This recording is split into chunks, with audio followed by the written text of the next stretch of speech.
Rory said that he went down to Bourbon Street or he said he was going to go just to kind of say that he had been there. It was good to see Rory happy. He was really, really happy. Shane makes him happy. Them playing well together makes him happy. Winning clearly makes him happy. Foreplay brought to you by Barstool Sports, presented by our friends at Chevrolet. It's the Danny and Trent show, ladies and gentlemen. People didn't see this one coming. That's what I was going to say. I think of all of the combos, this is probably the one that people saw least coming, but I'm quite excited to talk to you today. You know, those other two, they make a lot of noise, talk a lot about hockey and stuff. I know. We're the golf boys, you and me. Like, that's what we do. That's exactly right. Alex and I were talking on the elevator on our way to the office. This is like in a sitcom when two characters that you don't expect to hang out. I said it's like there's an episode of Seinfeld where George and Elaine hang out without Jerry and they have nothing to talk about. That's not going to be us today. We got a lot to talk about, but it is one of those things. It's a combo nobody saw coming. But the thing is also, we're friends. We talk. I send you a lot of text messages. You send not quite as many in response, and it's it's a great relationship. I mean, to be fair, some of the texts that I sent you are not really respondable. They're just kind of like, haha, so that's true. It's not as much of a two-way conversation, but no, it's good. I feel like we've been kind of switching it up on people. I don't know the last time that all four of us. I mean, Bush, and you know what, Bush, feel free to hit the unmute button a few times today. We're going to let you talk a little bit. What was the last time all four of us were on a podcast? Because you guys were in Jupiter. Yeah. Masters recap would have been the last one. Okay, so yeah, amazing. We're a full-time pod. We have this big podcast brand, and we can't get all four of us to do it at the same time. So people know, Riggs and Frankie are in Chicago filming some sort of hockey commercial. I don't know how much we can talk about it, and to be fair, I don't know much about it to talk about. So I know Frankie took a 7 a.m. out of New York this morning. He's flying back to New York tonight. It's a very quick turnaround, but that's the reason why they are not here. So yeah, you got the Danny and Trent show. I think it's going to be great. I think a lot of us have started doing, I know that like the producers have started doing the day trips for like when we shoot a side gig or something. And it's a sight when you tell people in your normal life that you're going somewhere for the day, they look at you like you're an absolute main. Like I'm like, oh, I'm going to Scottsdale for the day. They're like, what? I think the guys came to Miami when we shot the side gig with Neiman for the day from New York. And it sounds insane and it sounds crazy. But when you travel, when you take, 100 flights a year, it kind of makes sense. Yeah, it does seem like, we do travel so much and you guys have real lives. You have a wife. Frankie has a wife. Like, we are gone a lot. And I know that can cause a little bit of tension within the household. So it's probably best if you can just go somewhere and turn right back around. If you can do it, that's the way to do it. But it is like most people when they travel, they're like, oh, stay in Chicago, get a nice dinner, enjoy the city. Our guys are like, I'm barely going to be in that city and I'm coming home. Yeah, especially, I think they came to Vegas for the day. So it was pretty crazy.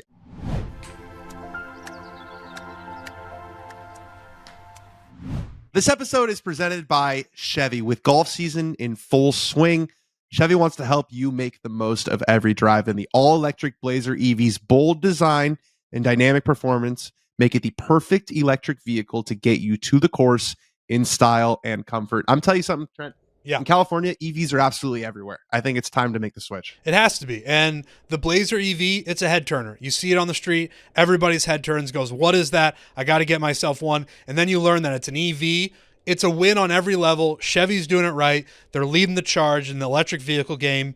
And we're honored to have Chevy back as our presenting sponsor. We love Chevrolet. It's nice to have Chevy back. 324 miles of range on a full charge on that Blazer EV. So that is a long way. You're not driving that long very often. You're going to be just fine. The all-electric Blazer EV offers incredible views with an expansive 17.7-inch infotainment standard diagonal display screen. No other competitor has a larger screen. And when you walk into a car, the first thing that people are looking at these days, how big is your screen? Plus, Blazer EV has earned the prestigious honor of being named Motor Trend's 2024 SUV of the Year. Motor Trend judged big, small, gas, hybrid, electric vehicle, luxury SUVs. The Blazer EV beat them all with its unique styling, comfort-driven interior, incredibly smooth ride, and responsive handling. Chevy has teed up the perfect electric vehicle to help you get anywhere you want to be. So head over to Chevy.com/Blazer EV to check out lease offers and amazing deals. Chevrolet, together, let's drive.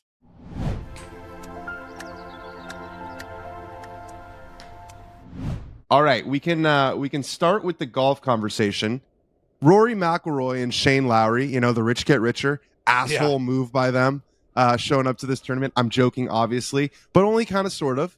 It was a fascinating dynamic on Sunday because you had Rory and Lowry, both major champions with tens of millions of dollars in the bank, and then you had the rest of the leaderboard was, the guys they played in the playoff was Martin Traynor and Chad Ramey, who have both, I believe, won in the past, but they needed wins badly to keep their career. You had Mark Hubbard and Ryan Brem. And you had our guy Nico Echeverria and Max Grazerman. And then you had Rory and Shane Lowry, and they just won the tournament. And it felt like stealing candy from a baby a little bit. I'm sure the event is happy that Rory and Shane were there and that they won it because their clips were going crazy. They're great winners. They're obviously like pretty close to best friends, it seems like. But you do look at the rest of that leaderboard and think, of all the people who needed this win, it wasn't these two. These two didn't need. I didn't realize they both got $1.2 million each. 1.2 million each, and they both got 400 FedEx Cup points. And Rory and Shane Lowry said in the interview afterwards, he was like, we both said to each other, let's go get 400 FedEx Cup points, because they had to find some motivation because they're so rich, and this tournament is it's a team event. And they got the 400, and they left like bandits. And then they sang karaoke afterwards. I saw Rory going full pipes on Journey, Don't Stop Believin', which was an incredible clip. Rory can sing. Some people just kind of it was a little hard in that clip to tell what was Rory. I think there was like a singer off screen, like a guy, they clearly had a band perform or whatever. Yeah. Also, Shane Lowry apparently just never heard that song before. Did you see him just standing there the whole time? That's the most known song in the history of known songs. Like, if you don't know that song, what songs do you know? Yeah, so that was Rory's 25th win on the PGA Tour, which is a big number. Saw Brandel. Yep, go ahead. Well, I'm sure, I don't know what Brandel said, but it seems a little strange for a team event to count as a win towards your singular PGA Tour career. I don't know what you do with it. I don't know what bucket you put it in, but it doesn't seem like this one should be the full 25 because it is a big number. You're passing some greats. It's clearly a milestone, but should it count for Rory's complete total on the PGA Tour? My vote would say no. I don't know if you guys also just saw, but I just gave my wife a stiff arm. I don't know if did you see that, Alex Bush? Did you see the lighting change? No, I did not. She opened the door. I think she's like going to work for the week. I was like, get the fuck out of here. Riggs and Frankie aren't here. We got to take care of this. Yeah, this is a big boy show. So it's funny that you mentioned that because about the team stuff, what Brandel was talking about. So Sam Snead has quote unquote 82 wins, which if people aren't familiar with this is the biggest farce of a record of all time. My buddy at my old Stomping Grounds Golf Digest, which we can say, that Riggs is not here without him talking about the Golf Digest Open. Yep. So he did like a breakdown of Sam Snead's wins, and it's not just that he was playing against fucking mechanics and accountants. I don't know if that's actually true, but that's what they say in the NBA. He was playing against doctors or whatever. Yeah. But he's got 5 wins of the 82 were team wins. Tiger Woods, an upstanding gentleman, has 0 team wins in his 82. So I think what we just did is convinced everybody that Tiger really already has the record. Dude, of course he does. Also, I think if you go back and look through that, and I'm glad this guy went through and audited it because we've talked about that on the show before, the fields, there were 8 guys in the field. It's not full field events. No. And there was a lot of match play going on, like 16-guy match play tournaments. So I don't know what kind of dirt Sam Snead has on the past commissioners of the PGA Tour, to get that 82 across the line. But that 82 number is big time in quotation. I legit think if you went through and actually counted the Sam Snead ones, he's got like 35 victories. Maybe. Yes. Some other guys who were in the mix, Garrick Higo and Ryan Fox, Sam Stevens and Paul Barhone. Barhone, I hope I'm getting that right. So it was a true David versus Goliath situation. You kind of knew when Traynor and Ramey had to go against those guys in the playoff that it probably wasn't going to go well. I will say that Martin Traynor and Chad Ramey shot 63 in alternate shot yesterday, which is fucking incredible. Whoa! In alternate shot, that is really, really, really hard to do. It's hard to get into a rhythm, hard to play well. Fire a 63, that's pretty damn good. Yeah, pretty damn good. So they did that to get, they posted the number first and waited to see if guys would come back and catch them, and they did. I don't know if we have talked since PGA Tour players found out about the guaranteed money that they're getting. Okay. So we mentioned it. We mentioned it last pod. Right at the end, like Riggs got an alert on his phone in the last episode where it came across his desk. Something about equity and guaranteed money. Do we have more specifics on it? We do. We have all the specifics. Okay. I've received the documents. Fantastic. So basically, it's an interesting one because what they're basically doing is paying guys for their loyalty, right? But they can't say that that's what they're doing. But they get these equity grants in this new for-profit business called PGA Tour Enterprises, which has been sort of spun off from the PGA Tour. But they don't really get their money. So 50% of the money they get in four years, which is vest. All the VC guys who listen to or all the people who work at startups are like nodding their head, being like, "Oh, this is now they're learning how vesting works." Yep. So 4 years you get half of it. Another 25% 2 years after that. So 6 years you'll have 75% of your money, and then after 8 years you get the remaining 25%. So this $100 million number that's out there with Tiger Woods, it's not a lump sum payment. It's not like $100 million got deposited into his account last Wednesday or whatever it was. And the reason they've done this is a few things. Number one, they don't have to give away the money right away, so they can grow and they want to grow this. So Right. $100 million in theory could grow to be $200 million or $300 million. It's more about giving these guys a piece of the pie and making them feel like part owners of the business. But the money, I was looking up what the LIV guys got. I mean, Tyrrell Hatton, who was number 16 in the world when he went, he got $60 million.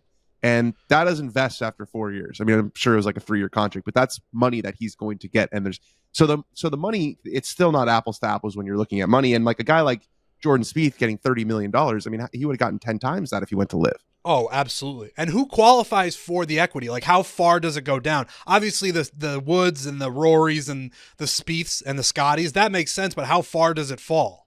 193 is the total number of people who are getting paid. So there's 4 different classifications that people. So the first classification, sort of tier 1, is $750 million for 36 players. So that's the majority of this $930 million that they set aside. Right. So those guys, I don't know what the average is of that, $750 million, 36 players, like 20 something million per player on average for the top 36 guys. And that's, all the PIP guys, I would guess that like a Ricky Fowler's in that group. 20.8. Thank you for the math there. Then there's tier 2, which is guys who have been really good the last 3 years. Tier 3, kind of for the more rank and file guys. And then there's $75 million that's set aside for guys who help build the modern PGA Tour, but maybe aren't playing as well right now. So a guy like Jim Furyk, I mean, I think Jack Nicklaus was on the list, and Tom Watson. So it's like some of these legends from the past. But it's an interesting dynamic because if I'm Ludwig Aubert, right, and I've only been playing on tour for like 10 months, and they do have some money set aside for new players to get equity, but like, it's how do you say that this is not a loyalty payment when Jordan Spieth is going to get way more money than Ludwig? Ludwig is a far superior player right now and projects as a far superior player for the next 10 years. So this is just one of those things where they talked about, it's like, it's just super fucking messy. When you try to pay all of these guys, right, where you draw the line between what they deserve for what they've done in the past, how much do we pay them for the future? There's just no good way to do this. Yeah, I guess, I mean, the argument for Spieth is that he helps build the game in a way that Aubert just hasn't. Like, I think that's how you pay it out, is it's what is your effect and how much, what effect have you had on like the popularity of the game? Like, I think Aubert would agree that Jordan Spieth has made the game more popular than he has. Like, that's where you kind of got to draw the line, I would guess. Yeah, but it's an inexact science, right? Because it's like forever it's been, and I kind of wish that the tour just, instead of like, but they can't because of the guys in the past, but instead of just putting all this money aside for these like hard to measure metrics, like how much, like just make it all based on the golf. Like get all this additional money, just make it based on the golf. Make the FedEx Cup, instead of winning it, you get 20 million, make it 50 million. You know what I mean? And then because now it's like that narrative advantage that the PGA Tour had of like, we pay our players who are the best players because they're great at golf. It's gone. They've now gone into this business of trying to, and I know that it's more objective and they have points and this, that, and the other, but they're assigning value to things that are hard to define and hard to be tangible, like attention that they've brought with this player impact program. Imagine if just they had all this money, but the difference was instead of you winning for being popular, you win it for winning golf tournaments, and but you can still win this much money. But you want the popular guys to be happy. Is the thing. There's no that, and that's something like I was asked this weekend about. do you think that overall LIV has been good for golf? And what I said was, it's been very good for golfers. Yeah. Like the for golfers sure. themselves are making a lot more money, and but that's the problem when you're trying to serve two different masters. You're trying to make the players happy, and you're trying to and it's been skewed. Before it was maybe the players were getting a bit of a raw deal. Now the players are getting a super sweet deal, and the balance between what about this is good for the players and what about this is good for the fans has swung, I think, to the players. Yeah, I think you're probably right. But I do think, like, I always just view it through an entertainment product. And it's definitely more than that. It's, who's playing the best golf. That's who gets points. That's how you get your card. That's how you get into the big tournaments, all that stuff. But there is a big part of it, and I think this is kind of what they decided, that entertainment and eyeballs, you need those more so than you need, like, to reward people who are playing well. And I actually agree with that. But what other sport pays people, the actual sport, not the endorsement contracts, right? Yeah. You get paid based on how good you are. Pretty much. I mean, I guess maybe not if it's like European soccer and you're one of, I guess, like a Saudi league and they'll buy splashy names. But like in the NFL, you're not getting paid. A quarterback's not getting paid more because he's got more social media followers. He can monetize that other ways. It's now when the league itself gets into that business, I think is when it gets a little hairy. It does. But with those other sports, certainly with football, certainly with basketball, baseball to a certain degree still, the popularity is baked in, where with golf, it does feel like we're still trying to get this thing mainstream. It's mainstream, but it's not like the other sports where they do get paid based on performance because that's the way they can do it. Golf feels very different in that it wants eyeballs. It needs eyeballs. People are less interested in the X's and O's and the what did this guy shoot. They're just like, oh, this golfer is playing, so I'm going to pay. Like if Jordan Spieth is playing, if he's on the top of the leaderboard or near it, you're going to get way more eyeballs than X player who might have been playing better the last month or so. Right. It's like the people are going to watch the Patriots because they love the Patriots. It's not like that important who's necessarily playing for them as much. For whatever reason, the football and basketball and baseball, these sports that we've all watched growing up are just a part of the fabric of society, and people are going to watch them regardless. They're going to watch, well, a lot of it is probably team-based, like you're saying. Yeah, they're going to watch the Patriots, they're going to watch the Red Sox, they're going to watch the Yankees, and you're rooting for laundry, like Seinfeld says. It doesn't matter who's there, but if the Red Sox are playing, you're probably going to tune in. Golf has the exact opposite model, so I don't mind them paying for eyeballs. Yeah. No, it was a good thing then that Rory and Shane were there because the rest of the leaderboard in New Orleans was a bunch of guys that a lot of people didn't know.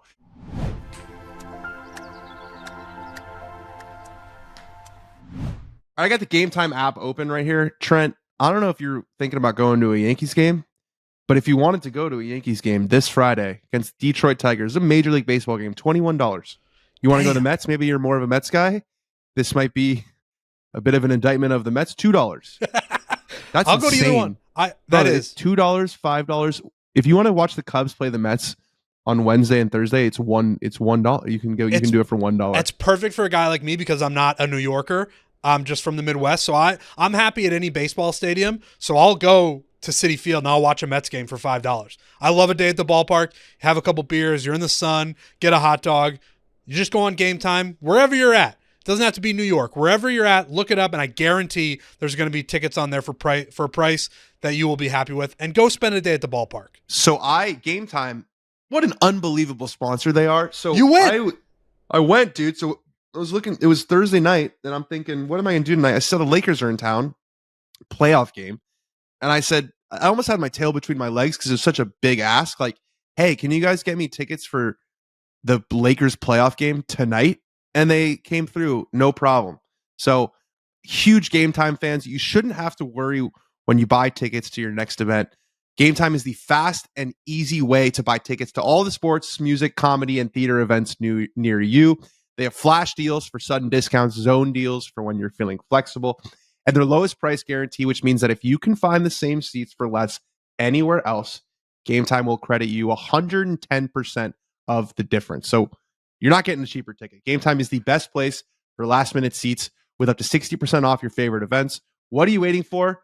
Trent, I think you might have to go to that Yankee game now. I'll go. The guesswork out of buying tickets with Game Time. Download the Game Time app Create an account and use code FORE, F-O-R-E, for $20 off your first purchase. Terms apply.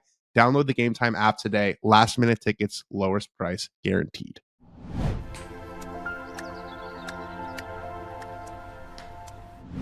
Rory said that he went down to Bourbon Street or he said he was going to go just to kind of say that he had been there, because I guess he had never been down to New Orleans before. Really?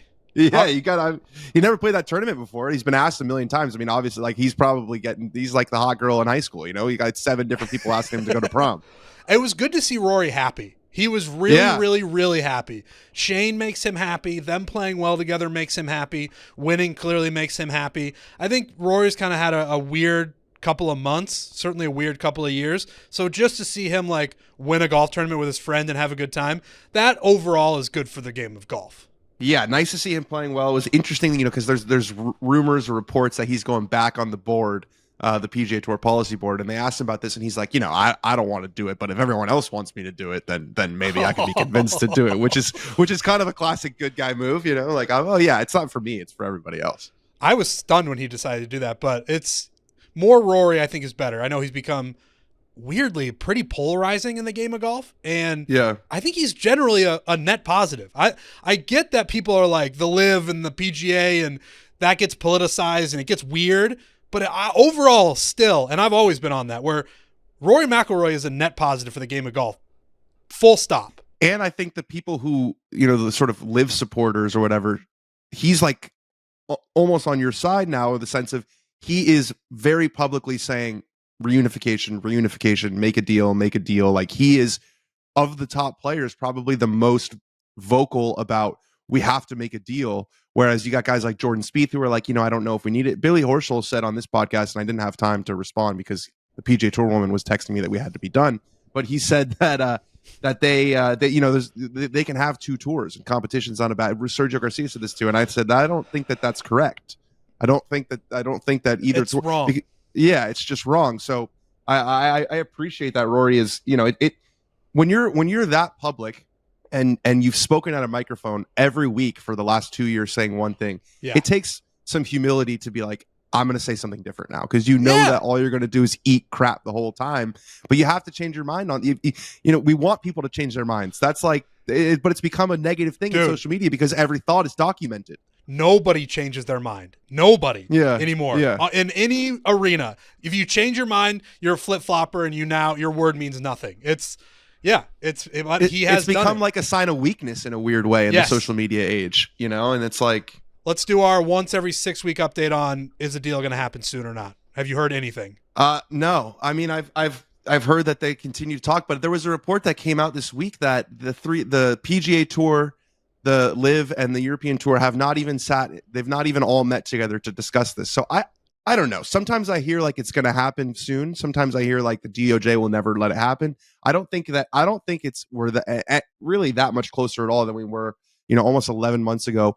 And that's one of the things that Rory said was like, I thought that they were going to make progress, and they haven't made any. What happened to the secret meeting between Yasser and Tiger in the Bahamas? Did nothing happen there? So they met. Tiger was asked about it at the Masters, and the question was, do you feel like you're closer to a deal? And he said, I don't know if I would say closer to a deal, but we're moving in the right direction. So I don't know what that means. That is gobbledygook. That's nothing. That's word salad. That's like, you never really had a corporate job, but that was like, that's corporate speak. That's like, a corporate job. We're moving in the right direction. We're trying to make it happen. We're going to circle back on it. We put a pin in it. We're going to come back to it in a couple weeks. Ping me then, and we'll figure it out. It's sort of more of a Q3 thing, I think, for us at this point. That's you know what I mean? Right. Speaking of LIV Golf had a great weekend in Australia. Yeah, they always do in Australia. They've been there twice now, maybe 3 times, maybe twice. Yeah. That's kind of their jam, right? Like, Australia is a very proud golf country with a very rich history. Greg Norman, Peter Thompson, Adam Scott, Jason Day, Cameron Smith, and the Australian Open back in the 70s and the 80s and before that was one of the biggest golf tournaments in the world.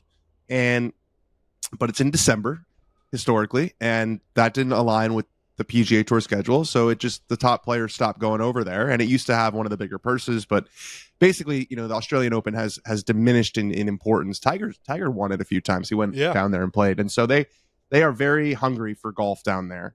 And the golf course looks sweet. And Greg Norman is Australian, and Cameron Smith is Australian, and that's their jam. And so I was watching. Did you watch any of it? No, I just saw the videos of the crowd, which were incredible. The crowd was incredible. So they had their, their watering hole, which is kind of their version of 17 or 16 rather at TPC Sauger. TPC Scottsdale. Everywhere's Scott. We're always in Scottsdale, right? I've never forgot that when you say that. When you said that, you were like, whenever I'm in Arizona, I'm just fucking in Scottsdale. 100%. The whole state is Scottsdale. So yeah, they had their version. The watering hole was really cool.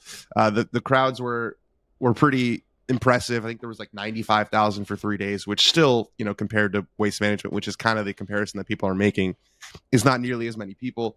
But I was watching it on Saturday night, and I was decently stoned, and I was saying to myself, this is the vision. Like, yes. I'm not saying that it's good or bad, but like, you've got all these guys wearing these crazy outfits on these teams. Like, you should look at the outfits that Kevin Na's team wears, the Ironheads. They wear these like vertical pinstripes, and they're insane. They look crazy out there. Okay. Everyone's wearing shorts. Cam Smith is on the tee, and they're playing that Fisher song, Undress. You know what I'm talking about, Bush? Yeah, I know exactly what song Take you're it talking up, about. slow, steady, undress. While he's over the shot, and they're like Ripper GC, and the crowd's going wild, and I'm just like, this is what they thought about 2 years ago. This was a McKinsey boardroom where they're like, we're gonna have guys in wild outfits, and they're gonna be wearing shorts. There's gonna be music pumping, and they're gonna be talking about Ripper GC, and this is it. It's come to life. I think partially that's right. I think probably what LIV has done the most in terms of like what effect have they had on the PGA Tour or in golf, it's like, international is important. Like, go to these places that are hungry for a golf event. Australia is clearly one of them. I think them picking spots where the PGA Tour isn't going or hasn't gone, that to me is probably the main takeaway for LIV. Now, is every event going to be like Australia where there's, like you're saying, there's music, they're in shorts, people are going crazy? Probably not. But you can draw crowds in places where the PGA Tour doesn't go just by the nature of people wanting to see golf. Yeah, 100%. 100%. And it's, that's kind of the, if we want to get really philosophical about it, that's, I think, a lot of the kind of first instinct of people. And I think a lot of this is true of American golfers, is like, the PGA Tour is an American institution, and all the tournament, every elevated event, signature event, the last 2 years has been in the United States. There hasn't been a single one that's outside the United States. And at some point, if other places have more money, or there are people who have more money and they want to put things other places, that's a conversation that is uncomfortable to have, right? It's like, why should this all be in the United States? And I don't remember who it was someone at the Masters, some like big banking guy that I was talking to under the tree, kind of rubbing shoulders. That's everybody. And he was saying, that's everybody. And he was saying, the conversations that we're having right now about, what's going to happen when the Saudis try to buy a football team, or what's going to happen if they try to buy this sport. Those are kind of the same conversations that British high society had about America a couple hundred years ago, of like, Are we really going to let these like upstart Americans buy Liverpool and buy Arsenal? And then they did. And the world goes on. And it almost feels like that's kind of a little bit of the undertones of like, is all of this is going to go international, and you can say on a piece of paper that it makes sense. But I think there's a lot of people who that's going to elicit emotion in them if this leaves the United States, It can be both, can't it? Yes, it should be. We're not. That's what I'm saying. And it's not like it's going to leave America and there's not going to be any tournaments in America. That will never happen. I'm saying, and I get what you're saying too, but all I'm saying is like, go to places that are golf hungry. Bottom line, Australia, clearly that way. Now, is part of it that the players, like the top players, are lobbying for stateside tournaments because they don't want to go to Australia? They don't want to go to all these different places because they travel enough already. I'm sure that's got to be a part of it. But at a certain point, if you want to grow and you don't want competitors coming in and holding these events that are clearly popular and the clips go viral, you got to start branching out regardless of what the top dogs say.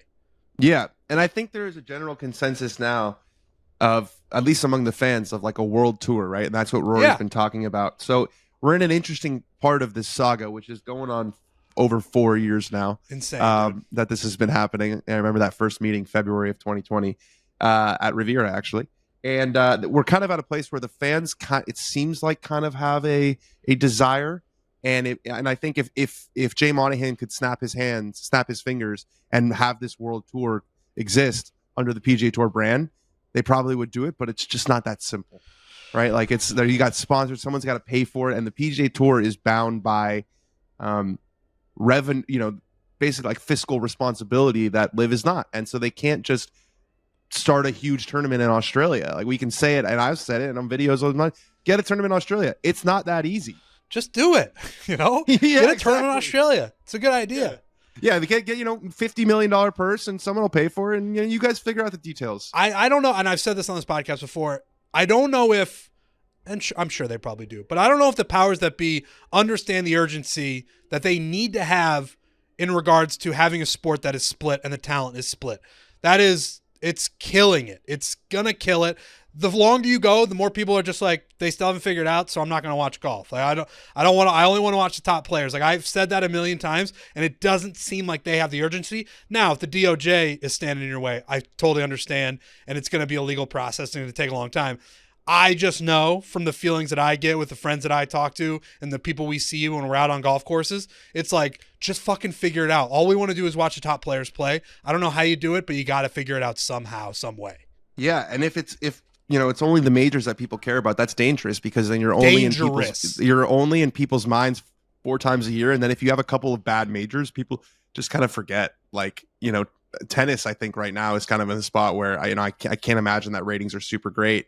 So we don't want to go that way. No, it's the narratives on both sides kind of stink, because for the PGA Tour, right, there's been all these headlines about LIV taking players and taking major winners, and so there's a narrative out there that the PGA Tour, you're not playing against the best players anymore. And now with LIV, they don't have Scotty, and so Scotty is like by far the number one player and the best player. So like when Brendan Steele wins a tournament, it's like, okay, well, cool, but like you didn't beat Scotty, and so neither tournament has.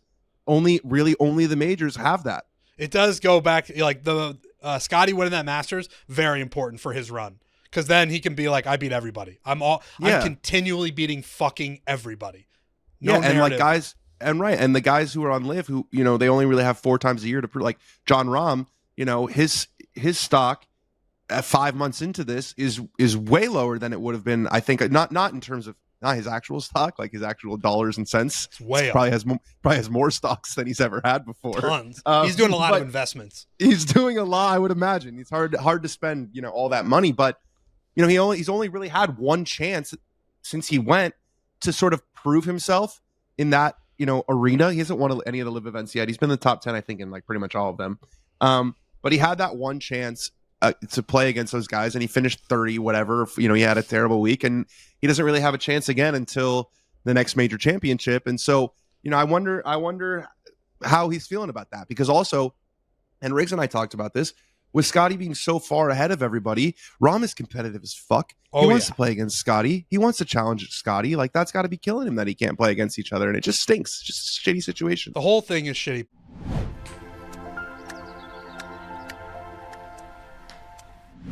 Summer's all about the freedom to have fun, but you don't have to blow your budget on a trip to make the most of it. Forget a vacation and take a tequila-cation with new Truly Tequila Soda. I've had these a lot at the Barstool Classics. They go down so damn smooth. The refreshing blend of real fruit juice from concentrate, sparkling water, and premium tequila blanco is the drink of the summer, Trent Ryan. Yeah, man, we take the Classic all the way across the country, and it's presented by Truly, so there's a lot of Trulies at these events, and everybody loves them. They just, as soon as they see the cooler, there's coolers all over the golf course, and they're like, give me one of those Trulies. We're going to be drinking them all day. The tequila seltzer is a huge hit out on the golf course. So if you haven't tried it yet, get yourself some, but if you have tried it, continue drinking it, because it is the drink of the summer. Try all 4 refreshing flavors: lime, pineapple, guava, grapefruit, and watermelon, all with 5% ABV and just 100 calories. Take a tequila-cation with new Truly Tequila Soda today. Truly Tequila Soda. Keep it light. Hard Seltzer Beverage Company, Boston, Massachusetts. Please drink responsibly.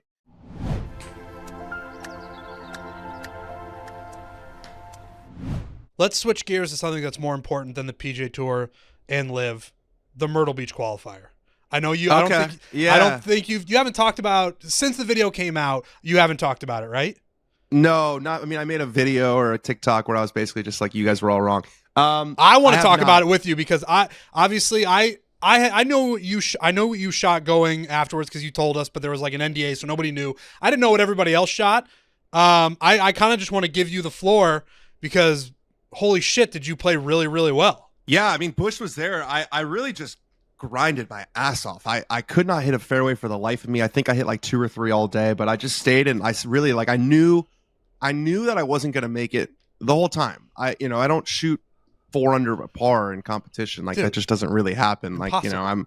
Like, it's pretty, I was practicing pretty hard going in, but I knew that I wasn't going to make it, or there was a 0.01% chance that I was going to make it. I would have needed to have been like 50-mile-an-hour winds and everyone have shot a million.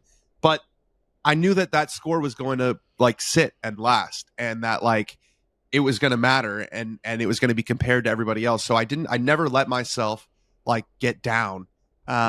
And I was actually 1 under through 6, and I was like flying pretty close to the sun. Made a bit of a mess on kind of the like 6th hole through the 12th or 13th hole, but I made a lot of putts. I think I made 5 birdies out there, which was tough with where the pins were. And it was just, I just grinded it out. I don't know. What did you see, Bush, man? Yeah, exactly. You grinded it out, and I think that you made a few putts that mattered, and you kind of stayed level-headed because you were really you started off really, really strong at a few. I remember you had a blow-up hole on the front, 10, and then I think you came back with a birdie right after. Yeah, if I'm not wrong. Yeah, I did. I did. think there were 2 or 3 times where you bogeyed or barely saved par, and you came back with a birdie right after. How would you rate your caddying skills? Do you think you helped or hurt his You score? got to ask Dan that. That's true. Do you think Alex Bush helped or hurt your score out there? Helped for sure. And, and I think, less so X's and O's and more so vibes. Like he realized when like, you're playing in competition, you're in a totally different mindset than when you're playing like on YouTube on camera, because 100%. When you're on YouTube, it's about you're not getting mad, you're not yelling at I mean, maybe you are if that's kind of your thing, but like it's about the entertainment where you're trying to entertain with this, but the entertainment was this whole concept that we were so far out of our comfort zone and we were all going to try to shoot the lowest score possible. So yeah, there were a couple of times where I was just like walking ahead, and Alex would just kind of give me my space. And then when he caught up to me, he would have a positive attitude and be like, "All right, come on, like let's do this." And it was great to birdie the last hole. I gave myself a little celebratory cigarette afterwards, which was fucking awesome. I told Alex, I was like, I don't smoke cigarettes really, but like if I make this last birdie, like I'm gonna let myself smoke a Marlboro Red and I'm gonna enjoy it. So I love that. I feel like there have been moments in my life just through this job and whatever various videos that we've done where I have come off and been like, I wish I had a cigarette right now. And I don't smoke either. I have no desire. I have no addiction. It's not a part of my life, but there are just some times where you're like, that was so good, I want to smoke a cigarette. The celebratory cigarette, I think it definitely doesn't count as like a cigarette. It's not like, no, it's just it's a bit of a novelty thing. So it was good. We played in the first group out. We were the first group out. And everyone else was like so far behind us. So I didn't really know how good of a score it was because you're kind of in your thing. And then when I started to see the scores roll in, I was like, okay, I beat some decent golfers today. Well, that's what I wanted to say next was, and this is no shots, but I just have a couple of the scores, and it was hard out there. This is tournament golf that you're playing. Micah Morris, 86, Fat Perez, 81. Dude, we just filmed a bunch of videos with the Bob Does guys, and obviously FP was there. That dude is incredible. So like every shot he does not miss. So to see like an 81 and then you shot a 76, like that's really incredible. That and Grant Horvat 79, Luke Kwan, who's a great golfer, and all these guys have been in our videos, and their skills are undeniable. They're incredible golfers, and sometimes it just bites you. That's the bottom line. Yeah, sometimes it just bites you. And again, tournament golf is just like a bit of a different sport. A lot of it is about grinding out. A lot of it is about, all right, you've got 4 feet for bogey. Like, do you have the fucking, wherewithal to make that putt and go on to the next? So I was very proud of that. It was super fun. The production of it, I don't know if you watched the video itself. I was interested to see like what they were going to do with it. What were your thoughts, Bush, as a production guy? I didn't get through the whole thing. We were on a trip, but it was definitely different. We weren't sure if it was going to be more like a doc style or like a broadcast style. But they let a lot of stuff breathe, and it was more, from what I kind of saw, was more like golfy. Yeah. but I liked it. So I don't know what It was you thought. it was very golfy. I mean, I think the video has like 1 million views or whatever. It has like, we were looking at today, it's like 850K, I think, something like that. Which is right yeah, now. it's Yeah. still been less than a week. So A lot of people watched it. A lot of people watched it. I thought it was really nice that George got a spot. Did you see that? They gave him a sponsor invite. I did see that. That was nice. So I was after the round, I was sitting there with Quan and we were drinking quite a few beers. Yeah. And and we watched George make a mess of the last hole. I don't know if you watched it, but he needed a par to win. He was 4 under going to 18. He hits it in the fairway. And I was a little surprised that they didn't make 18 reachable. It was, at least for me, it was like, driver 6-iron wedge. But there's water all in front. You've played that course, and I just expected, because I hit a good drive, I expected to have like 240 in and be able to go for it, because I thought that's kind of how they would set it up. Yeah. I had like 275, so I couldn't go for it. But I guess that George could have gone for it or was close enough, and he hit something way right, and then the rough was long, and there was water left of the green, and he's right of the hole, and he left himself a really kind of delicate chip, and it just kept trickling and trickling and trickling, and it went in the water. Oh. And I said to him afterwards, and I was a little drunk, and I said to him, or not drunk, but I go, why didn't you just hit 6-iron wedge? And the last thing that he wants to hear after is me being like, why did you hit 6-iron wedge? Why is this guy with cigarette breath telling me what to do on the last hole? Yes. He's like, I just beat this guy by 7 shots. So I thought it was awesome. I thought it was awesome that they gave him a spot. Especially because the guy who won, Matt Atkins, I think he played this week in the corn. I'm going to look it up. He's won a Corn Ferry event before. He Monday qualified into a PGA Tour event not long ago. He played. He's a good player. Yeah, and sure. so he's not a YouTuber. He's a professional golfer. And I think having George in the field will help a lot. Like with the tournament, he'll get eyeballs. And George is obviously good enough. He's played one PGA Tour event in his life, and he made the cut. Yeah. Brian brothers have the hot hand right now. It must be said. George is there, and Wesley finished second to Billy Horschel in Punta Cana the other week. So they're a little bit of a different quality than the rest of the YouTube golfers. I wonder if they'll do that again, the Myrtle Beach qualifier. I think they should. Yeah, I think they will. I mean, Myrtle Beach, the team over there, Play Golf Myrtle Beach, Kyle and Joe Gilliband, or I think those are Kyle Oland. They are very ambitious, and I respect it a lot. You don't think of like a tourism board for a place being but they have found a way to make themselves pretty relevant in this like golf YouTube space. And they've been a big sponsor of ours for a long time. We've done there, and we've done videos. I know you guys have been down there and done stuff. So it's like I have a lot of respect for them in sort of seeing this potential avenue for growth and kind of elbowing their way into the space. Dude, we talk a lot about it with TaylorMade. You have to have that arm now. If you want to survive, certainly in this world, the golf YouTube content world, you have to have an arm that is like, we make content, or we sponsor people who make content, or we are somehow, you got to dip your toe in there. You got to jump in, because that's where everything is going. So I know TaylorMade saw it. That's why they've got us. That's why they've got Grant. They've got Micah. Play Myrtle Beach is doing the same thing. Get all these guys down here, have them play, have it be a qualifier, and your video is going to get almost 1 million views in a week. That's smart.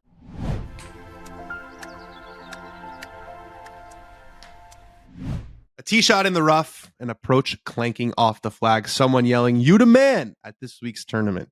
Get in on all the tee to green action at DraftKings Sportsbook, an official betting operator of the PGA Tour. We're bringing back For the Cut. We're going to win For the Cut, and it's all on the DraftKings Sportsbook. Just makes the events more interesting. They're already fun to watch. CJ Cup is this week, but you put a little money on it, you watch your guy, and there's a bunch more stuff. There's For the Cut, but there's matchups, there's outright winner, there's top 10, there's top 20.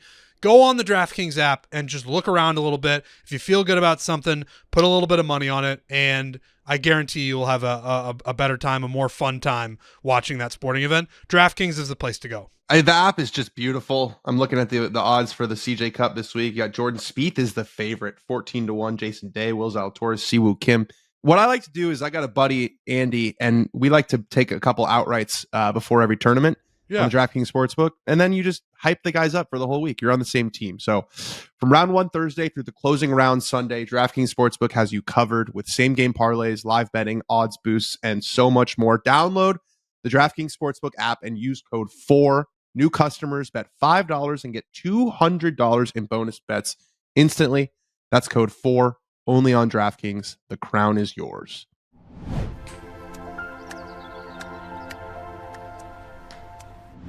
So I played in the LPGA Pro-Am this week. The tournament was in LA, and I played with the commissioner, and we were talking a lot about this. And I was talking about ratings, and how ratings for the men's game are kind of down across the board, and this, that, and the other.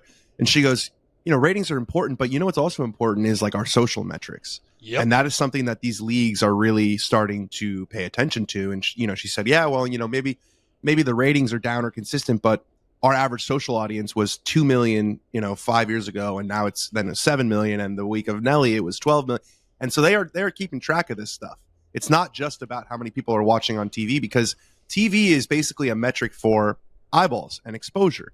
And the younger generation isn't watching it there. So the Myrtle Beach Classic, will it do huge numbers on Golf Channel? No. But I bet you that there will be social clips that come out of George, and I'm sure Wesley will play in the event, and so the total number of eyeballs reached will probably be bigger. It just won't show up in that sort of antiquated number. Dude, we talked about this a couple months ago, and I had heard Bill Simmons had a guest on. I can't remember who it was, but he was talking about this new kind of fan where NBA TV numbers are down across the board as well, but social numbers are way up. There's a new fan who doesn't even watch the games, but follows the narratives on social, watches clips. You're looking at them. Right. And I kind of fall in that box too. I'll watch a decent amount of NBA games, but I'll also just know what their narratives are, follow people on Twitter, follow people on Instagram. And it's this weird thing that I think nobody saw coming, where they're not actually watching the product on TV, but they're still following the sport via social clips and tweets and Instagram stories. Just different media. Like Emma, my wife, is a good example. She will not be bothered to sitting down and watch a broadcast. Yeah. But she watches Full Swing. I wonder why. But she watches Full Swing, and she follows these guys on Instagram. She follows Sahith, and she follows Joel Damon. And so she has a loose idea of what's going on, but she's not going to sit down and watch 4 hours of the Myrtle Beach Classic.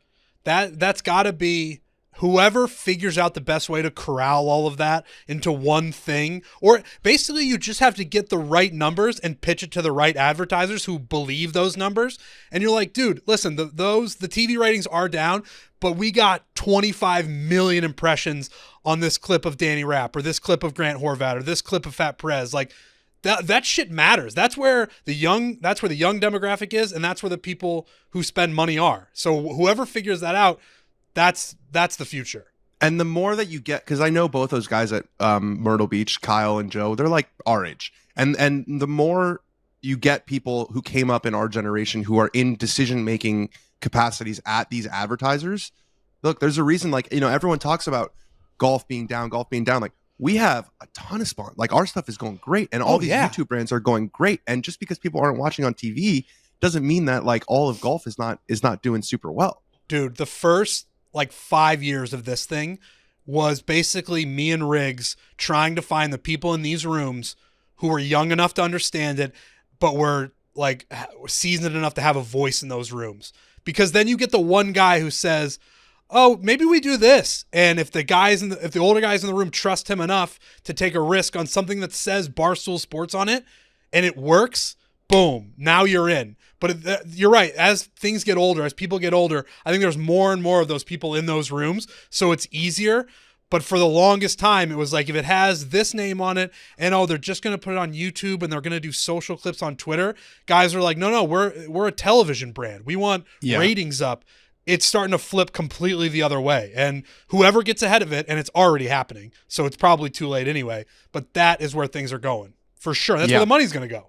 That's where the money's going to go. It's where the eyeballs are. Speaking of TaylorMade Golf, quite a run they're on. So the best player in the LPGA Tour, Nelly Korda, she's TaylorMade. Yep. Best player on the PGA Tour, Scotty Scheffler, he is TaylorMade. The number one player in the PGA Tour U standings is Michael Thorbjornsen. He's a TaylorMade player. Mm-hmm. And this kid, Miles Russell, dude, the 15-year-old kid, is a TaylorMade staffer. So Miles Russell finished T20 in the Lecom Suncoast Classic in his first ever pro event. 15 years old, this kid is. He shot 14 under par. Then he played the next week. He played this past week And he missed the cut, but he shot 4 under for the 2 rounds. So he was 18 under par for his 6 rounds against the pros. And just a little we're sort of in the 15-year-old category now. Charlie Wood shot 81 in his local qualifier for the U.S. Open. So just a little bit of context on 15 is like not even that young anymore, because you've got guys like Miles Russell who are that fucking good. And this kid is special. He's the youngest ever winner of the junior players. He's the youngest ever to beat Tiger Woods to be the youngest ever AJGA player of the year. Woo. This kid is unbelievably good.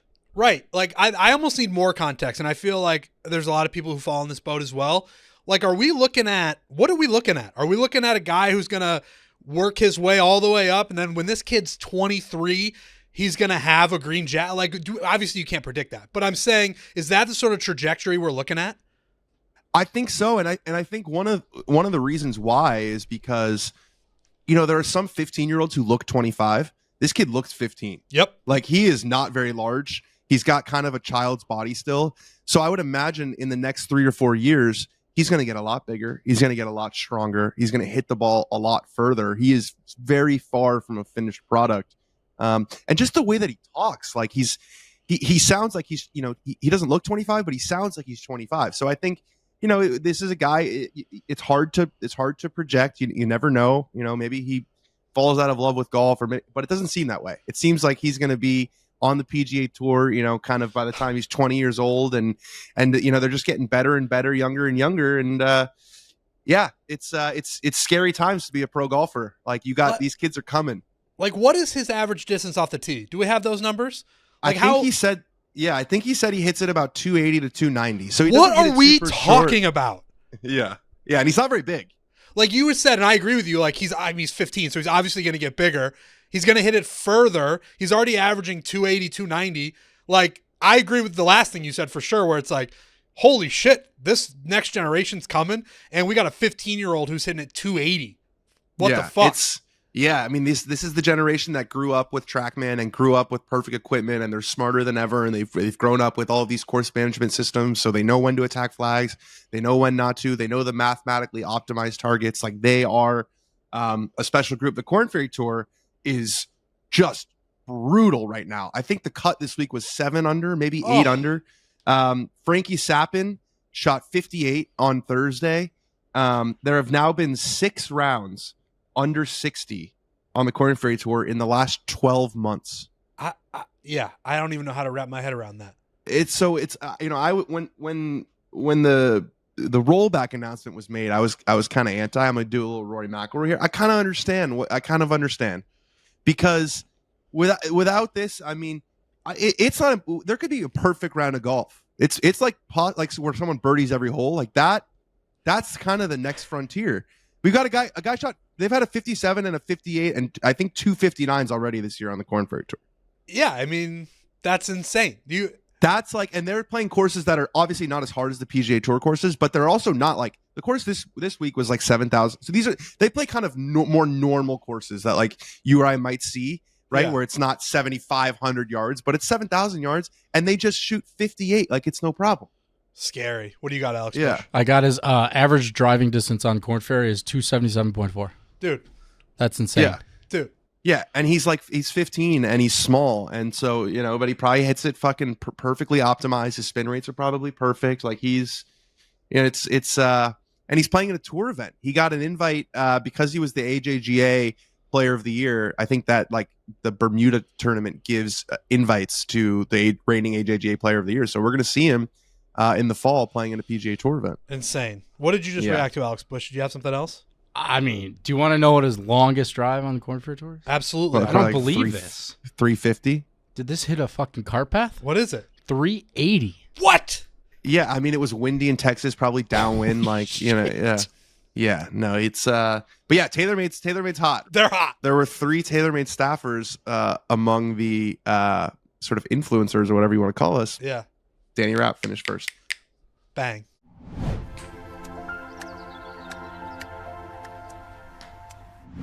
I feel like I heard someone say recently that you can't earn rewards if you're staying in a vacation rental. It's demonstrably false. With Vrbo, that's incorrect. It's just not a true statement. With Vrbo, you can book a vacation rental for your next golf outing and earn 2% cash back towards your next vacation through the One Key Rewards program. So relax knowing during your next golf trip, you can stay in a vacation rental and actually get rewarded for it.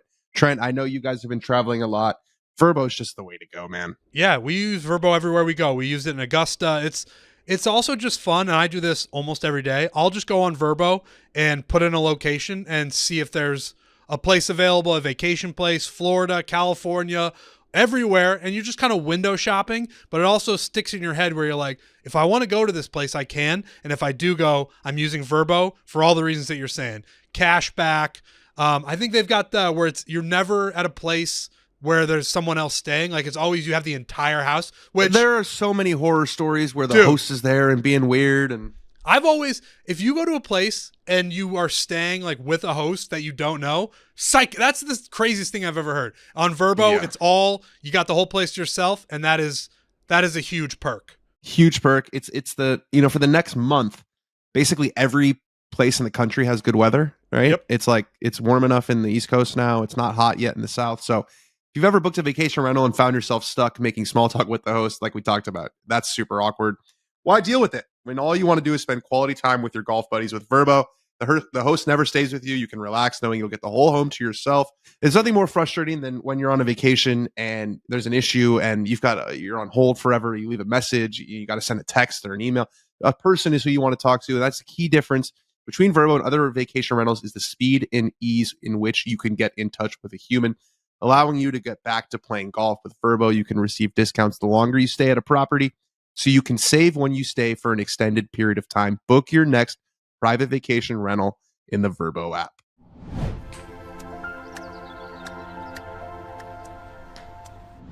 One more thing on the LIV event. Yeah. Anthony Kim, he finished dead last. He's in his, I think he's played 4 events now. He's been 53rd. Right, this is all out of 54 players. 53rd, 50th, 53rd, and 54th. He's a combined 46 over par in 12 rounds. And this is the problem with comebacks that we've talked about before. Yep. Is when it's never the same. It's just never the same. Your imagination is far better and far more entertaining than reality. I know they say, truth is stranger than fiction. It's not true when it comes to comebacks, because you usually get the answer and it's not the answer you wanted. It's not the answer that you wanted. Like, I think we all had sort of dreams of him coming back and, wearing the white belt buckle and, but he's Anthony Kim in 2024 is just not the same person that Anthony Kim was in 2009. That's how humans work. That's how humans work. Especially when you throw in about 35 pounds of whatever he put in his body. Yep. Probably more. I don't know if that's a reasonable number for 12 years. Maybe more. I wonder. Yeah. I would be curious to know. Lot. That's one of those things where people have said this before. I'm not the first, but I would love a Spotify Wrapped of when you die, of what everything you did, how much water did you drink? How many beers did you drink? I would love that for an Anthony Kim or a Keith Richards on how much of all of the stuff did you do? Is 35 pounds crazy? I don't know. What would be for you? What would be the food that you think you've eaten the most of in your life? Oh, that's a good question. For me, it's hummus, as weird as that is. Really?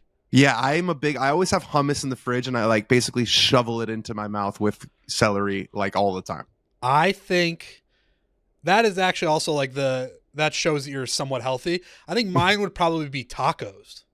Tacos, just tacos in general. I've had a lot of tacos. Are you a hard shell or a soft shell guy? I'm a soft shell guy. Because hard shell's just too messy.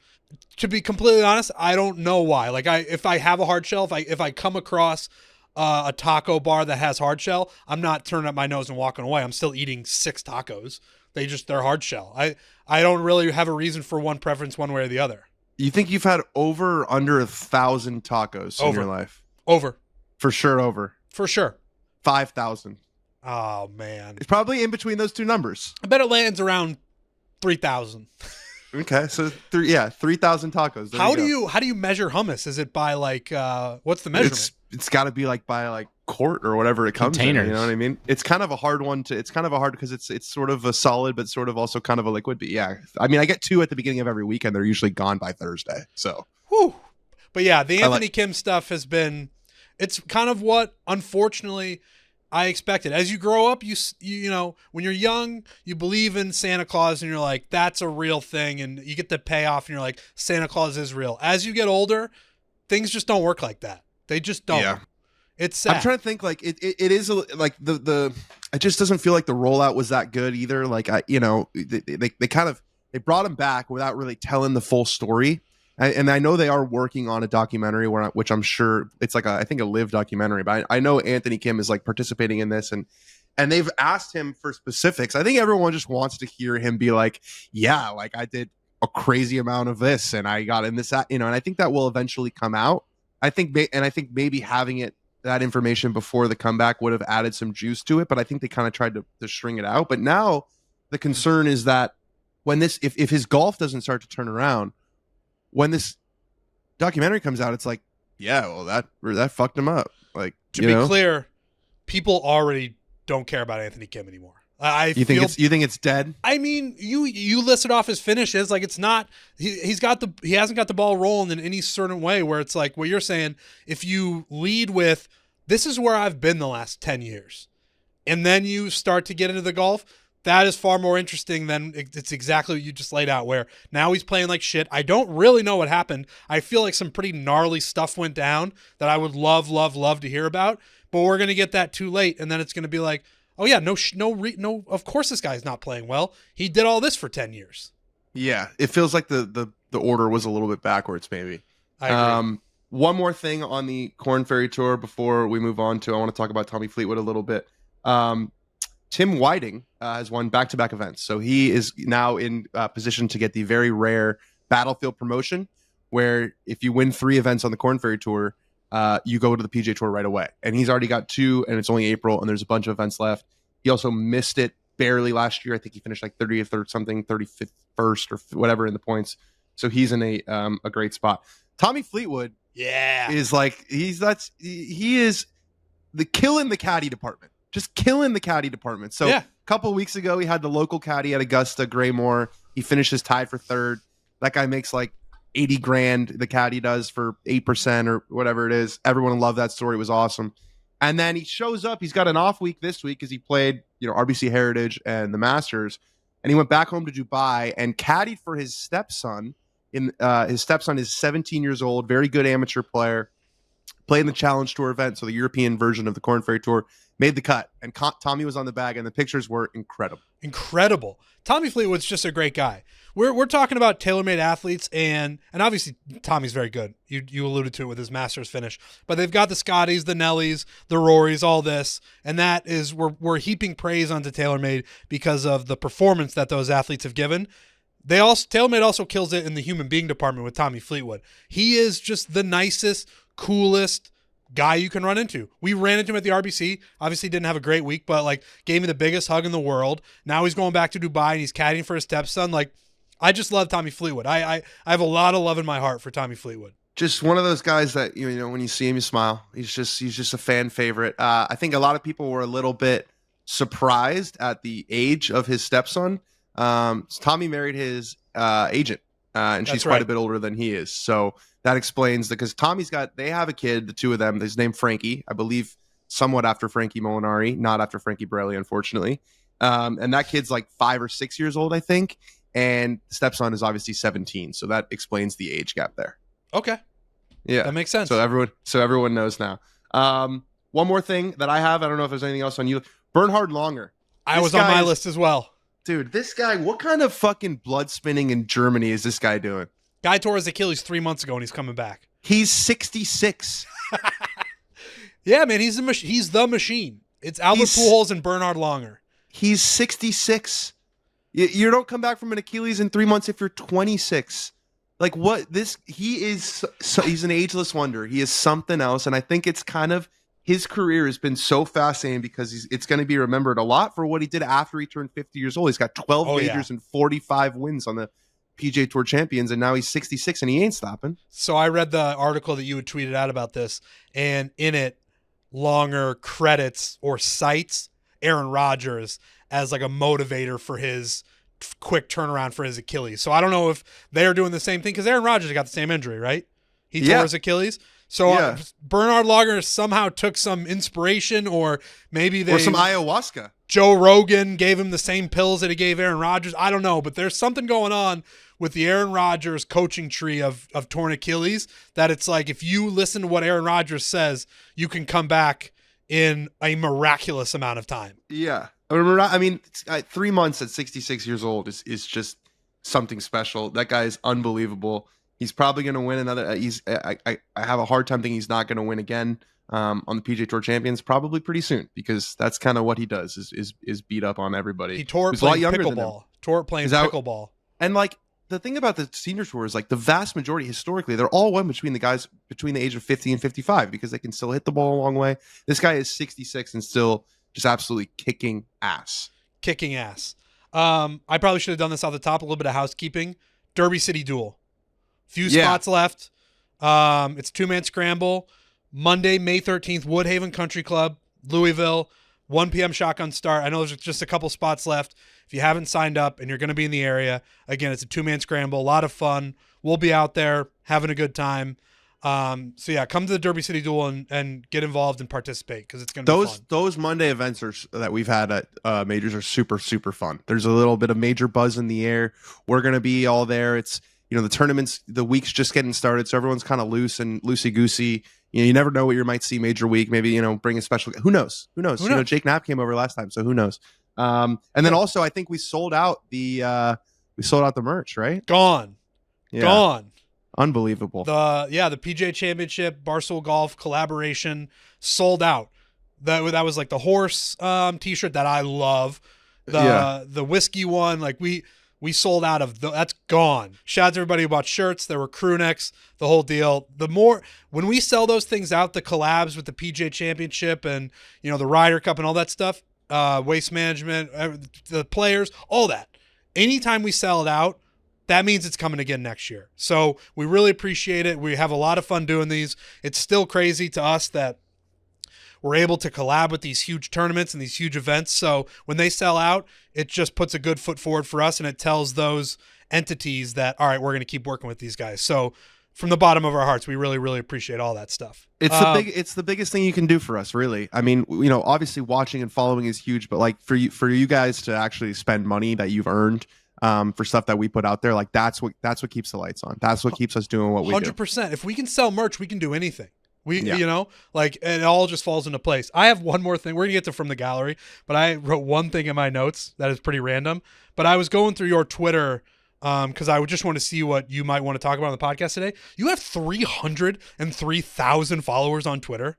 Yeah, is that what? Yeah. Bro. So that's a serious. I wanted to just congratulate you on passing the 300,000 followers. I have not passed that. That's like, bro, that's legit numbers. Yeah, little Danny is making some progress, getting up near 100K on Instagram. Like little Danny's coming. Don't look now.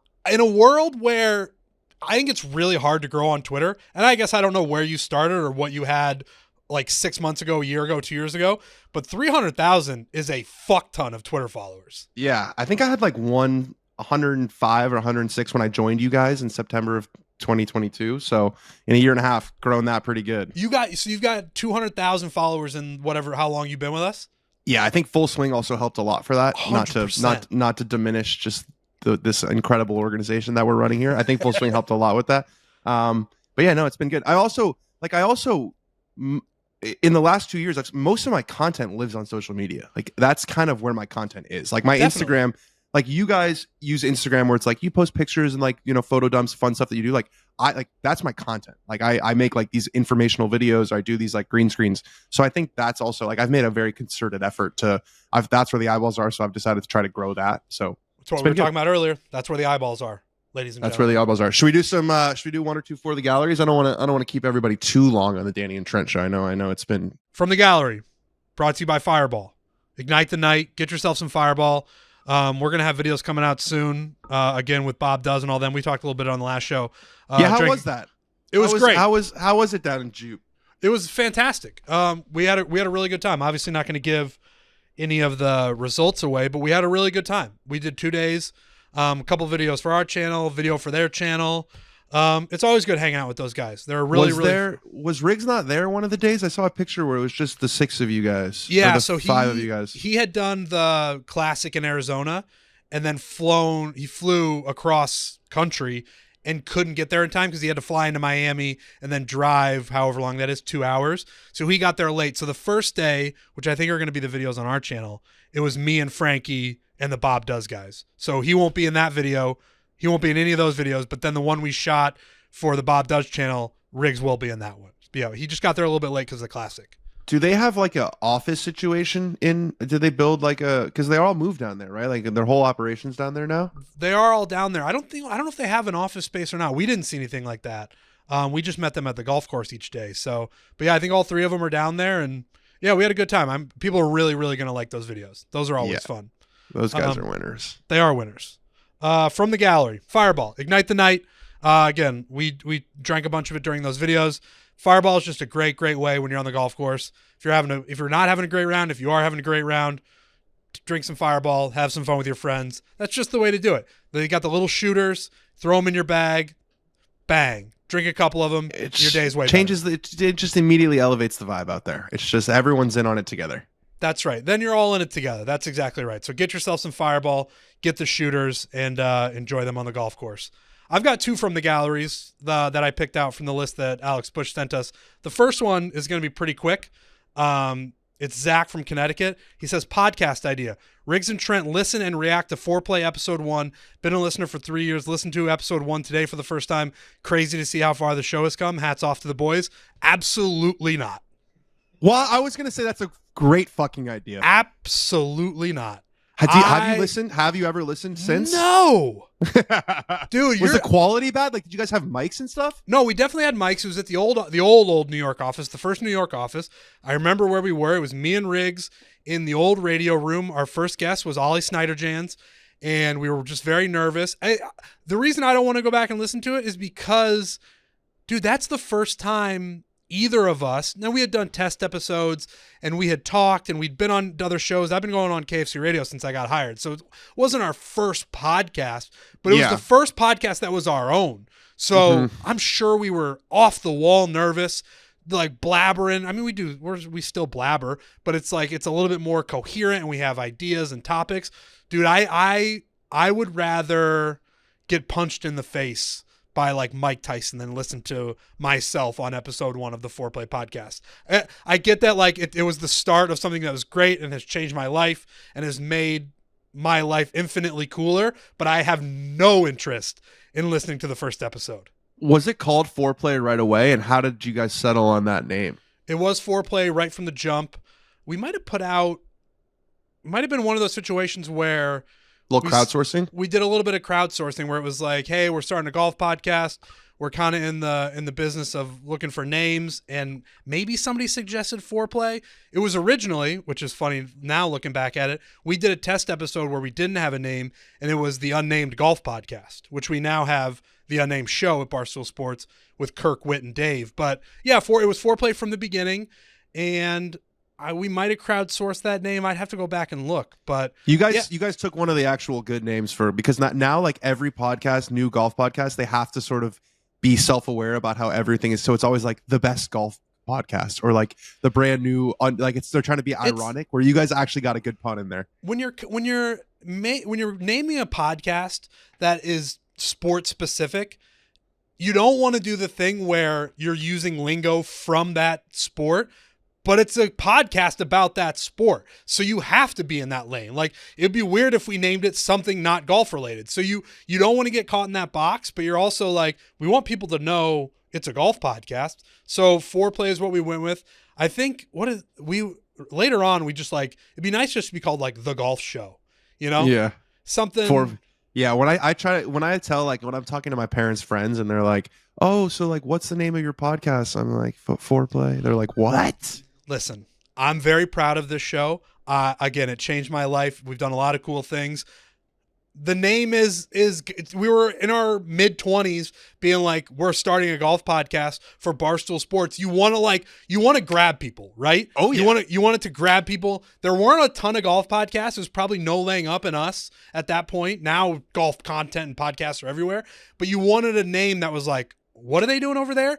And Foreplay was the one that grabbed people. We would go on Golf Channel and Riggs would go on fucking MSNBC and people would be like, your podcast is what? And it does grab people, and you want that early on. You still can't search for Foreplay on TikTok. Like it doesn't come up. So you have to do Foreplay pod and you sure you don't want to listen to the beginning of it? No, I do not. I really don't. I found it. Can you Please play don't. it? Can you give us like 30 seconds? Oh my God. Try it. Just give us 30 seconds. Literally 30. You can make it. You can close your fucking ears. I want to hear it. 30 seconds. But just play 30 seconds. Play the Open. Was this like was it like we're gonna talk about the PGA Tour? We can talk about what we do. So I remember when we would plan it out, we were like, it's gonna be mostly about guys golfing with their friends. There was gonna be like a PGA Tour segment where we would talk about it, but I would say that was gonna be 20% of the show, and then the other 80 was gonna be, what games do you play out there with your friends? Yeah. Let's take listener emails and talk about. It was not a PGA Tour podcast. Yeah. No. Got it. All right, fire it up. You got it? I got it. Nightmare. I'm living in a nightmare right now. It is Waste Management Phoenix Open Week. First episode, golf podcast presented by Barstool Sports. Mm-hmm. Trent and Riggs. Trent, how you feeling? I feel good. This is a by the common golfer for the common golfer podcast. That's kind of the tagline. Kind of a perfect You week sound the with the waste same, management, dude. because that's, as rowdy and as common man as you can get. It's as Trent and Riggs of an event as there is. Totally. Bunch of guys drinking, throwing beers. 16th hole is wild bananas. See, this is as what it some was would going to say. be. That's what it was Yeah, going to be. some would have said that we should have started like the first episode with the first big tournament of the year at Torrey Pines. No.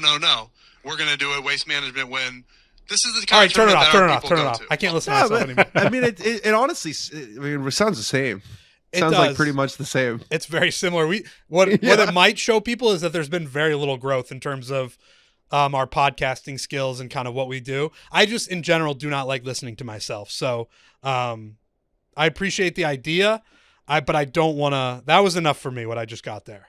Okay, fair enough. That All right, was let's do one more. Do you Let's have do that one about more. yourself? Like you don't like watching yourself? dude. Yeah. Oh yeah. More. It's like like old tweets really freak me out. I went and cleaned up a bunch of those, not because of not just because of like saying bad shit, but just like trying to be like. I think when I first started at Barstool, I kind of tried to like be a little Barstool-y and like get in the mix a little bit and like talk to people, and it just wasn't me. So I think even those like tweets from not that long ago would probably make me cringe.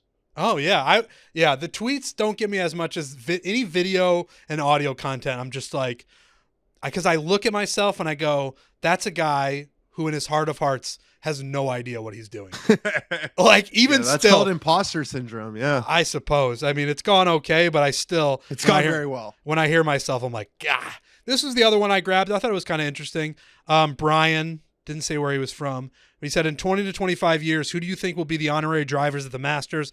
Tiger, Phil, and who else? And did Phil ruin his chances with LIV? That is a great question because I've thought about this a lot because Jack and Gary aren't going to be there for that much longer, another 25. Tom Watson is the new guy they've added. Yep. But 20 years he'll probably be in his 90s. Who knows if I think it will be Jordan Spieth is a name that comes to mind. I don't think it will be in 20 or 25 years, probably a little bit more than that. Yeah. He's only won one Masters, but like he's Texas. Like they love Scotty Scheffler has a good chance too. They love him there. I really think that Spieth, like he kind of has that appeal of like, I could see him, there's only a couple guys that they've invited to be members of the club, like actual members of the club, not just honorary members. And I think it's like Jack Nicklaus and Ben Crenshaw. Yeah. And Crenshaw won 2 Masters and it's just like a Texas guy that everybody loves. He's Southern boy, like those guys. I think Spieth is kind of my wild card pick. Do you think that Phil ruined his chances to do it? I think no. I don't think so. I think it's it's only been a couple years, and I think people are kind of over it. Think about how much has changed in the last 4 years. In 25 years, this is all going to be sorted out. And if it hasn't been, then golf has imploded and it doesn't even really exist anymore. In 25 years, nobody's going to give a fuck what Phil did 4 years ago. Like no chance. I completely agree. And I think Phil has something that a lot of other people don't have, which is he's very charming. And so once this like goes away, then he'll just continue to be like funny. Remember when he was doing the fireside chats before all this happened, and everyone like Phil was the guy. Like, and when he won at Kiowa, it was like, an incredible moment. So I think time heals all. Right. When he was, before the LIV stuff happened, he was on social media. He was the most famous and most accomplished guy who embraced social media. And he was really good at it. Like Tiger never gave a fuck. Like Tiger, they'll tweet out a TGR link every once in a while and that'll kind of be what it is. Phil was, like you're saying, doing fireside chats, interacting on social media, like getting into it. A guy like that, given 20, 25 years after whatever quote unquote mistake or whatever, not even a mistake, just what he did, nobody's going to care. So I completely agree. So I'm going to say 2055 Masters, which is 30 years. I'm going to give it 30 because Spieth is 30. Okay. You're going to have, it's going to be Tiger Woods, Phil Mickelson, and Jordan Spieth. Wow. They just are so different in age, those two to that one. Yeah, I mean, they're like 20 years apart. But I don't know. I just think I think Spieth of like the current guys is like, he's so beloved. Everyone loves him. For sure. But who of the Tiger Woods, Phil Mickelson era could even sneak in as a third? Like, is there anybody? I mean, no, because VJ. That was the one name that I thought But people don't really like VJ, I don't think, because of all like, the cheating stuff. And like, I just don't think that he has, Ernie Els never won the Masters. Yeah. You have to win the Masters, I think, in order to do it. So I don't Tiger, see it happening. Phil, and Angel Cabrera, the three guys who are going to be hitting. I was about to say that. All right. Angel's going to be back next year as he gets a visa. They said he's welcome back. He did his time. And I guess what says that has to be three? I mean, obviously it was Arnie, Jack, and Gary, and they added Watson when Arnie passed away, but you could do two. You could do two. Tiger and Phil are locks for sure. All right, that's been the Danny and Trent show. I think it went okay. I think it went great. I think it went really great. I think we can do it whenever we need to. Whenever those two guys are stepping out, I think we can pick up the slack. No hockey talk, just pure golf. Just pure golf. Islanders are down 3-1. I know everyone was dying to know what's going on. Islanders are down 3-1. It's honestly, and we're not going to talk hockey. We're just going to finish this. But given that we're not talking hockey. Giving that guy a little bit of hope honestly feels almost more bad to me than getting swept. Dude, the videos of it's one of the more incredible. He goes, he looks at the camera. He goes, "What happened? What happened?" All right, that's all the hockey talk. That was the Danny and Trent show. Hit it hard. We'll see you next. We'll see you on Thursday. Hit it hard. Hit it hard.